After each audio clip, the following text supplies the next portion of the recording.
The first reliable computer was built by an American about 50 years ago. Since then, computers have multiplied like fury, and they've also become far more reliable, and more Americans rely on them. Barry Peterson has some of the story in San Francisco. Stephen Jobs is a 27-year-old multimillionaire whose large fortune is built on something little, the personal computer. It is becoming so commonplace that many of us are becoming dependent on it. How many calculators do you own? 2, maybe. Right. And you use the automatic bank telling machines? Sure. So life is already seducing you into learning this stuff. It's not going to happen at once, and it's certainly not an 1984-ish vision at all. It's just going to be very gradual and very human, and will seduce you into learning how to use it. Jobs and a partner founded Apple Computer a half-dozen years ago. The company expected to sell $300 million worth of personal computer equipment in 1981, double that in 1982, double that the year after.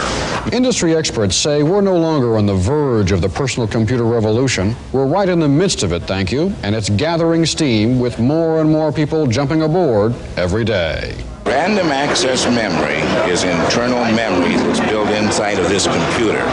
They talk their own language here. You use escape sequences as with the TS1. It is the language of small personal computers, and if words like bits and bytes mean nothing, try this one: money. At trade shows across the country, when manufacturers show off their wares, the house is usually packed. Small personal computers, selling from $500 to $5,000, are fast becoming a multi-billion-dollar business. And do everything: play electronic games, figure out income taxes, teach youngsters how to read or write, even store favorite recipes. Hollywood scriptwriter Melvin Shavelson is known for movies like April in Paris or The Five Pennies, TV shows like Make Room for Daddy. He now writes scripts on a small computer. If it can't earn its keep, it doesn't belong in the home. I use it in my work every day.